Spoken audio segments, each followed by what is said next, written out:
All right, team. So welcome back. Welcome back to day 5. So we'll quickly do a quick review of what we did yesterday, and then we will continue from there. All right. So here is the thing, team, that we did. All right. So let me open up the test. Let me open up the Excel, everything, bring them up, and then we can continue from there. So primarily the automation, whatever we did, we are continuing to do that. Okay. So some of the main things that we've progressed is teaching QTP how to do certain things. So most of them we've completed. So for example, opened QTP, all this was basic. We've done these. VB script to perform this test run our code. So here is where we are working on correctly. So we are started to the parameterization part, correct? And we also learned very briefly, without much emphasis on the descriptive programming part, as to how can we capture the result from the application and put it into a variable so that we could use it, right? And we briefly saw how a for loop works and how it iterates or repeats within that block for the number of times that we request. So if I say 1 to 4, it will go 4 times. If I say 2 to 10, then it will go like 10 minus 2 plus 1, like 11 times, sorry, 9 times. So whatever we give there is what it will start to do. All right. Now, what is more important right now is how can I make sure that my result is correct? Getting the result is one part, but how can I make sure that the result is correct? Sorry. I must either have something to compare to. Let's say that this is the correct value. All right. If this is the correct value, whatever we get, then how can we certify that this value is what is expected? How can we go and compare it with what? I don't have that formula with me. If I don't have the formula, then what is it that I can do? What I could do as an alternate is I can use a new application, okay, a different application which does exactly the same thing. So we already know mortgagecalculator.org. Now we'll take another application called mortgage. What is that application that I don't have here? Calculator.org. Okay, let's try and Google it. We'll find that. Mortgage calculator. Mortgagecalculator.org. We have mortgage-calculator. No. Mortgage calculator. No, not this. One second, team. Does anyone remember from any of the previous batches? I have this.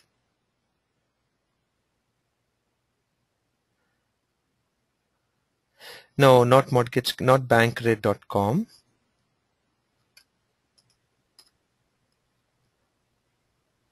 Not this one too.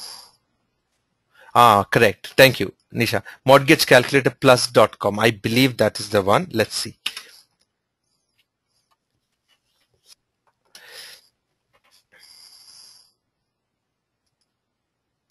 Hopefully this is the one. Let's see. The reason I'm taking this application, team, is it is very similar to our application. Okay, does it do the correct thing as our application or not? I'm not sure, but at least it is very similar to our application. The reason is all the fields are exactly in the same manner. Okay, and when we click on calculate, we also get the output in a very similar fashion. Okay, that is the reason I'm picking up this application, so that we have very similar thing to work on. All right, and then we have mortgagecalculator.org, our regular one. So what I want to instruct now QTP to do is, QTP, whatever you have done here, you're performing the steps and getting the value, repeat the same things on now a new application. Okay, here is the URL for that. I'm going to put it into the Excel.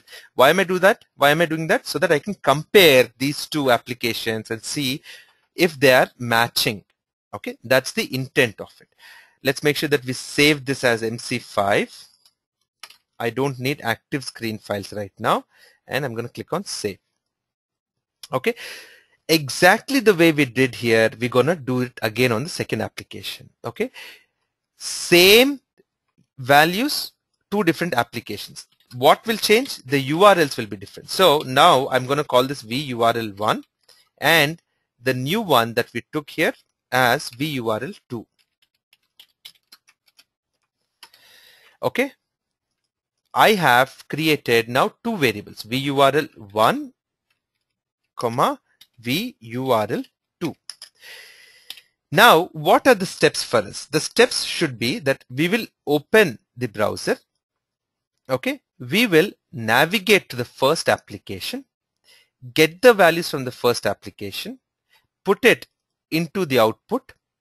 Okay. And then navigate to the second application, put the same result in the second application, same values in the second application, get the result from there, and then compare both of them. All right, that is what I intend to do. So even the payments will be two, so we'll call them vPayment1 from the first application and vPayment2 from the second application. Now what we will do is I'm going to repeat the same process that we did out here with this new application. Okay, where am I navigating? Okay, this is the first important thing. So before I start doing it, we will navigate to the first application. Here in this case VURL1. Now on the same browser, after I received the payment from the first app, we will perform the same steps for the second app. Okay, team, all these are great exercises for you to practice your scripting. Okay, all these are great exercises for you to practice your scripting. Okay, now let's see what else is there. On line 17 has to be modified. What is line 17? That's correct. VURL1. It has to be modified here, and also out here I don't have a payment anymore, so vPayment1. So now I am saying on the same browser navigate to this. But how about these things? Web edit, all of these. What do we do about that? I have to now add this object again to my repository. Okay, I already have something in page 1. I can add the different objects into the same browser onto the same page, but I will keep it on a different page so that it is easy only as an object repository organizing perspective. Okay, so let me see if I have a browser. IE browser is open. I'm going to close this. I'm opening IE after I launch QTP, otherwise the objects won't get recognized, team. That's the reason I'm opening it after I open QTP. Now let's go to this application and let's add these objects. So how should we add the objects, team, into the repository? Here's my repository and where's my application? Out here.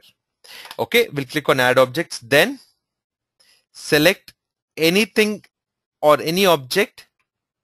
Should I add each individual object, or let's go to the page level, click OK. Now it will give me the options what I want to do. Instead of saying default object types, I will say what I will select, and I'm going to click on select. Now everything is selected almost out here. So let's clear all first and then talk about what we want. Do I need buttons? Yes. I don't need checkboxes, but I'll just take whatever I see here, team. I need buttons. I need edit box. I need drop down list, and that's it. This we have to add it at the end, and I'm going to say OK. OK again. Now what it did is it added this under a new page automatically, but under the same browser. Okay, if you notice, there are not too many properties for these pages, so irrespective of what the page will be, the identification is almost the same. For our better maintenance, I'm going to rename this and say this page 2. Okay, once I say page 2, now let's go into each of these objects and make sure we have the right names. Keeping the similar names in different pages, at least that way we're able to relate to each of them. So calculate button, I'll leave it as is. This is interest rate. How did we name it in the below thing? Rate. I'll do that. Looks like this is PMI. Oops, see, it's navigated. This is PMI. Then this is principal. principal is what, team? Is principal, then where is the home value? Is not there on that application? Loan amount. See, there's no home value also here. Here at least we had home value. In fact, home value is not needed. Why? Because irrespective of what is your home value, your payment will depend on your loan amount itself. Correct? So that's the reason. So let's take the loan. Principal is your loan amount. What did we name it here? Loan. So we're going to call it loan out here. This is tax. This is term as is. Okay. Then I have these three other things. So this is similar to this. I'll say credit. We're not using many of them because they don't impact, but it'll at least keep a very neat look on your object repository here. Okay. So now I have the objects from the second page also. All right. So what we will do now is we'll start to create these objects, start to write the similar code for these objects also. So what will we start with? The same thing as this, but instead of page 1, we'll talk about page 2.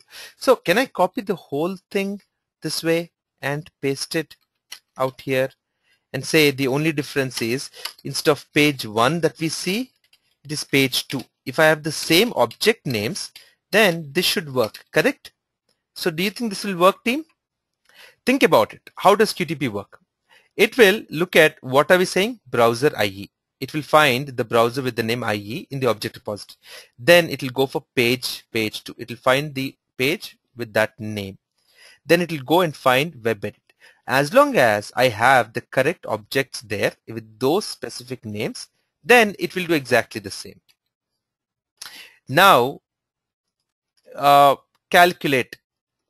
Will this calculate for us?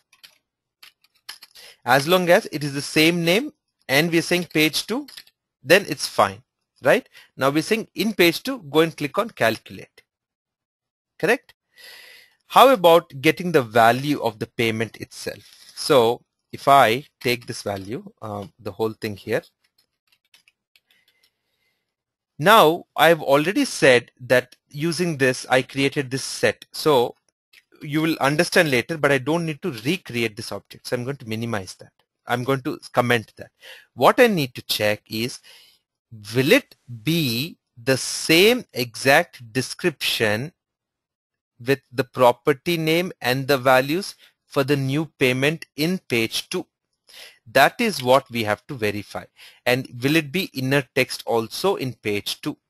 So I'm going to use ObjectsPI. I'm going to see what this will look like for us. Okay. So I'm going to click on this value that we are interested to get. Okay. Oops. I'm clicking on Firefox IE out here. Let's click on calculate first. Let's get the value. Now use ObjectsPI and click on this object. There you go, web element. So is the head HTML tag H3? Yes. Is inner text the value? Is holding the value? Yes, good. But how about index? Is it the second object in the page which has heading H3? Not sure. So how will we be sure, team? The only way we can be sure is to do a test run to see what we will get out of it. So exactly what we are doing on the first application, we are performing the same things now on the second application. All right. So let's do a test run to see how it works. How should you do a test run? Let's do a debug run. So till this point, at least we are sure that it works, correct? So I'm going to put a breakpoint on line 48 and run this test. So team, look at how I emphasize the fact of writing your code and then editing or customizing that VB script. Okay. VB scripting is key for learning QTP. Most important thing is VB script. Next most important thing are your frameworks, and then other concepts like descriptive programming and so on. Okay, now let's see. I got the value 1242.18. So it is working for the first tab. what is important is not what is the value I get, is it the same or not. What is important is, am I getting the new value from the second application? Okay, so let's see. How do I now my browser IE.navigate should take me to the second URL. Let's see if it does that. Here's my browser IE. Is it navigated? No, it didn't navigate. Do I have more than one browser open? No, I don't.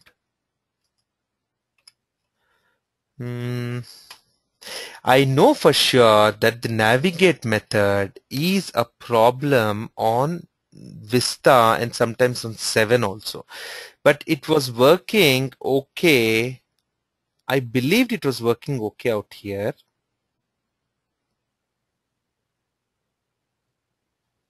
Or probably not.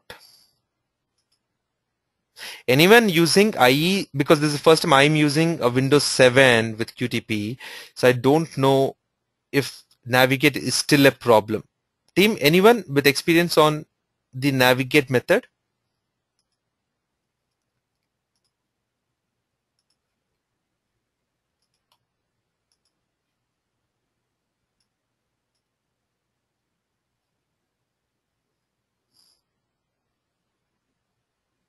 No? Team, no one? See, the problem is if I now try to continue, it will, if since smart identification is enabled and the properties look similar for these objects, unfortunately, it will start to do the same thing again on the same application without navigating. See, it is again putting it on the same first application itself. Why is this happening? I can explain it to you very briefly, and I'll tell you why this is happening, why it is continuing to put on the same thing.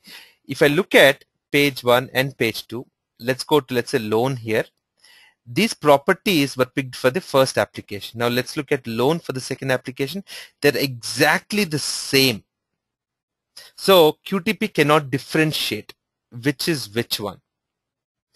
So hence what it has to do in that case is that it has to go in, it must navigate. Now if it does not navigate, what is my option at this point in time? I don't have any other method within QTP. Browser IE dot navigate is the only thing that I have. The only other option then for me, unfortunately, which is not the most efficient way, is browser IE dot close my first browser, and I'm assuming even this is not working. Oops.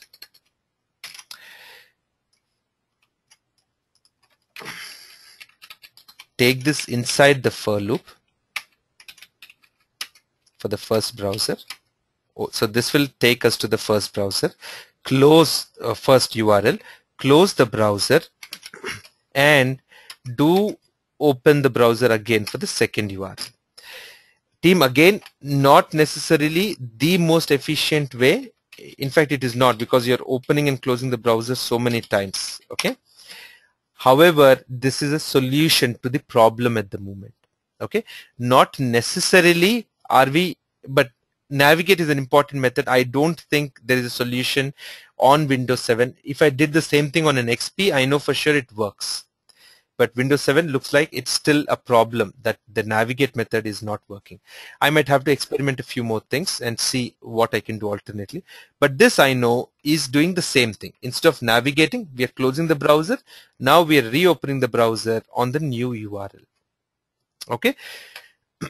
Now with this change done, let's go and rerun this test. So at this point, okay, I'll put a breakpoint there and run the test till that point and then debug from there on.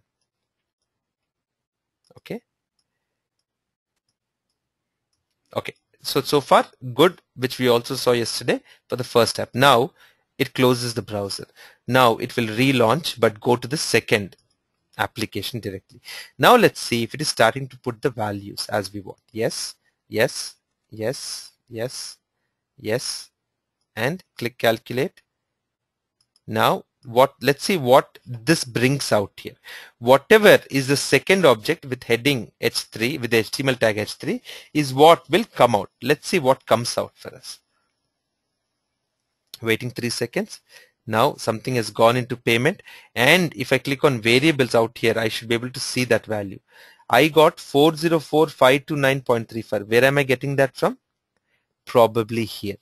So looks like it is not the second object, it is probably the first object for the second app. In this first application, it worked when I gave it as 1. So here, what should I change the index value now to? Since it's probably the first object, we might have to now change it to 0. So we have to test our code again now.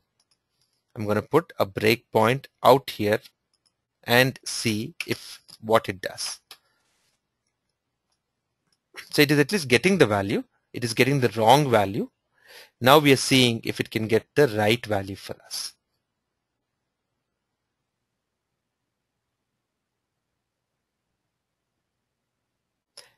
Okay, what did it print? There you go. It got the right value for us. So same set of data, we are able to take it and put it into two different applications which have almost the same kind of functionality, which take the same kind of inputs. Unfortunately, they're giving us different results. That's fine. That's not our duty. Our duty is primarily be able to automate it, perform it. If it is not the same, report it. That's it.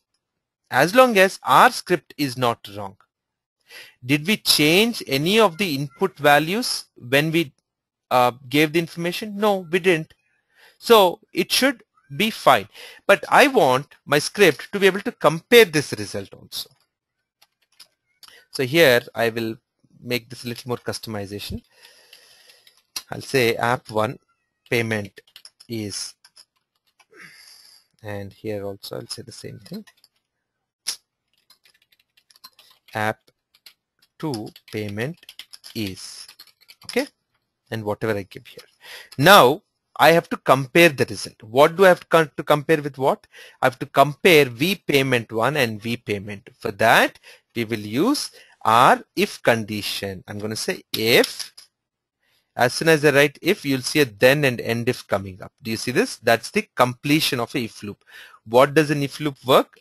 If I say if vpayment1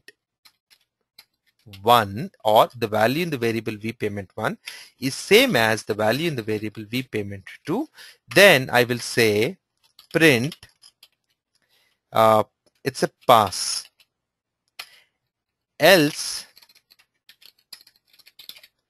Team, everyone with me? Can everyone hear me okay? Everything good?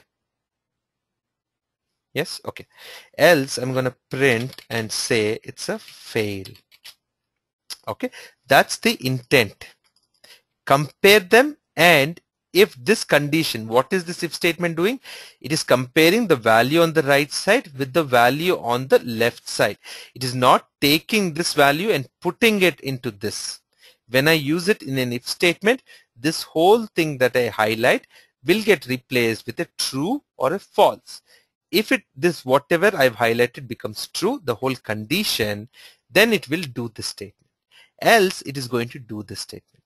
Now I should be able to run my whole test without any breaks and sit back and just watch what results are we getting. Okay, some of the print statements that we used, I'm going to comment them because otherwise there will be too many print statements. So I'm commenting this, I'm commenting this. So I will get things like app1 payment is, and then app2 payment is, and then it's a pass or a fail. When I say equal to in VB script within a if loop or a condition statement, it is not taking the value on the right side and putting it on the left side. It is seeing if this value and this value match each other. That is what it is trying to see. Okay. Make sure your browser is closed. You can also close your print log, save your test, and let's run this now. You're welcome, Prasanna. Now, what is my intent? My intent is nothing but to sit back, let the test run however long it takes, and only watch the results, view the results, and put them wherever we want it. Okay, that's the thing. So is my code working correctly now or not? I'm getting the value as it was displayed app1, as it is displayed app2, good. And are they the same? No. So is fail expected? Yes, it is correct. It is expected. Okay. So you'll see that for different sets of data, we're getting different values and we are also getting the result out of it. Okay. So what can we confirm through this? Either one of this application is not doing something correctly. Is that right? Both cannot be correct. One of the application is definitely not giving us the right results back. Now my execution is done. It's completed. I can go and watch this print log. All right. Great for a beginning level test. Okay. It's good whatever we did for a beginning level test.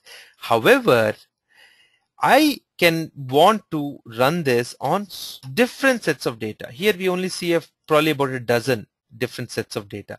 I want to see for different combinations of number, different combinations of values, what will I get from app 1, okay, and what will I get from app 2, and the result of these two.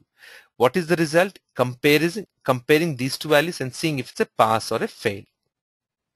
All right, that is my final intent. So I cannot go each time and take this value, go to my script here and put that value there and change it, right? I don't want to do that. I want QTP, if it can, go to my Excel sheet, read the data that is here directly and be able to bring those values back from the application and QTP, put them out here and compare them, put the result of a pass or a fail out here. That's the final intent. So when we come back tomorrow, team, I want to show you how we will read and write from an Excel. Now, just to let you know, the pre-recorded videos already have lots of sessions.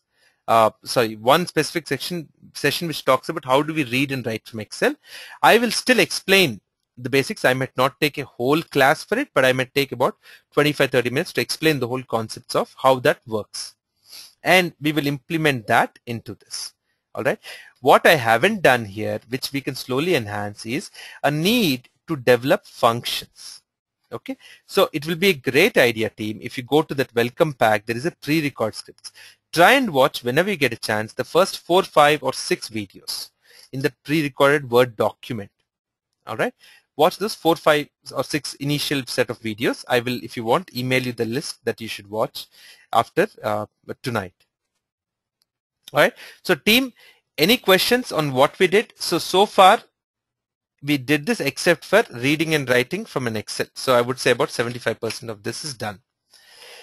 We also did some part of actual test run, but my results, I want it in a different format, in a different place. That's what we'll have to look at. Team, any questions from anyone? Anil, you have a question? You have your hand raised? Yes. Go ahead. Actually, Karthik, is it an industry practice to compare it with a second app? Because I believe that companies don't appreciate we comparing the values with a second application. Rather, they would recommend us to compare it with the formula, right? Correct. You're absolutely right, Anil. That's true. But, yeah. Sorry. One second. Let me. Sorry. Go ahead. You were saying something. Go ahead, Anil. What were you saying? Yeah, because you don't have the formula in hand, you're using the other app, right? Right. So you're absolutely right. Let me tell you why. There are 2 reasons why I'm doing this. Number 1, because I don't have the formula available to me. But if you're working in an organization, the formula should also come. Here's the formula we're using. Here's the output that is expected. What are we getting? All right. Now, the second reason I did it is so that it's a good practice for us as a review, just to show you that you can do this way as well. Okay. Ideal way is to get the formula. If one of you can find me a formula, then we will try and do exactly the same way, reproduce and see instead of going to the second app. Absolutely correct.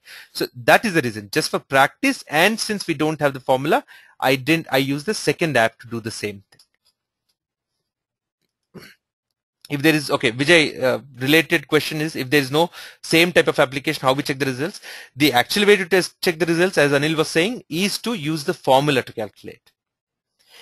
Descriptive programming, what part of framework is it? Descriptive programming is not part of framework. It is how QTP works with objects. Instead of using object repository, we jump straight to the application from the code. Okay. For example, here I have used object repository for this part of the code. And from the way this works is I'm saying go to browser, then go to the page, and then go to the web element. But in this case, I'm saying what are the properties of that is mentioned here. In a normal scenario where you're using object repository, the properties of those objects are mentioned here. That's your descriptive programming. Why is descriptive programming being used? What are the advantages? 2 full sessions are there on that team. Go through that. We will also look at some parts of it when we get into framework. Frameworks are completely different. They are a concept, a methodology, an approach of how you should go about doing things. What we are developing now will slowly convert into a data-driven framework. Srinivas, I don't know if you can save the print log. What typically we do is you can select all of the text and copy it and put it wherever you want. Okay. If you're looking at, let's say, how can we store these results? You can put these results directly in an Excel file. You can put it into a database. You can put it into a text document, a Word document, or you can also send this as an email. Okay. So for email sending, there's a .NET framework that we use, and you can look at the .NET Factory video that is created. How you work with text files is an FSO, file system object class. Then there's the database testing. How do you interact with different types of databases? That's the other thing, and so on. Okay, Anil gave us the formula. Great, Anil. So let's see if this is the formula. Let's quickly navigate there and try and take this formula and enhance this test tomorrow before we get into the Excel thing. Okay. So the formula is, wow. What is this to the power n? Let's see if I can replicate this formula at a script level. Okay, I'm going to try it out, and if possible, then we will use this formula. Thanks, Anil. So let's try this. I will show you how to use the formula tomorrow for sure. My only concern is I don't know how we will get to the power of. I'm sure there is some function which we will do it. Why didn't line 61 work? What was line 61? Okay. 61 didn't work because, no, it's not that it didn't work. It's just that when I'm using $.star, it is returning to me everything, and $.dot and star, it is taking it as a regular expression itself. That is the reason. And what I found was, I know it's index 0 or index 1, so we use that instead. What is smart identification, or is it part of recordings that I can refer? No, it is not part of recording. But basically, I think there's one document in the Google group. There is something, if you go to the test, to the settings out here, there are 2 things that are important in run. One is object synchronization. How long do you want QTP to wait before it gives up and throws an error? And the second is called disable smart identification during the run session. The smart identification is basically, in very simple terms, is saying to QTP, if you fail to identify, let's say, a lone object in the application, then find the next object which has closest matching properties to the lone object. That means we are telling QTP that QTP, use your own logic. Don't give me a failed reason. But if, for example, you don't find this object visible in the application, don't throw an error. Rather, take the next closest object which has similar properties. Let's say it is home value. Then instead of giving an error, it will put the value here. So QTP will take its own decisions about things. If something is not working, it will try and find an alternate. If even it doesn't find, then it will throw an error. That is smart identification. The reason smart identification should not work is you must instruct QTP exactly what to do. A, B, C, D, E. It should not take the liberty to do whatever it likes to do, whatever is its preference. That is not what is intended. So if it is trying to take its own logic and perform its own things, incorrect. That is not correct. It should not happen. It is always recommended to turn it off. It is not needed. That is most, that is a very, in fact, it's a very dangerous feature to use. It's not a correct feature also to use, because you don't want to take the term and put it in the rate or tax into PMI and so on. You want tax to go into tax. If it is not going, then throw an error. Right now, what we are doing is checking the values only. But what can happen is not only this, the application can fail in different manners. It can suddenly observe that it cannot see this field. Or if I click on the calculate button, we're not getting something. We are only automating one process or one scenario or one set of test cases. You can create multiple sets of test cases. For example, is the default value in this 250 when we load the page? Is the default value here 300,000? All these can be test cases. Are we seeing this field? If we don't see this field, then what do we do? All of those. And we also have to when we get errors, how do we handle them and report the errors?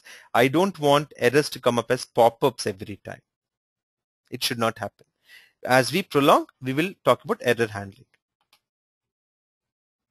Yes, I will send. So basically, team, I will send the list of pre-record sessions to watch, but just go in the order in that Word document of pre-record sessions.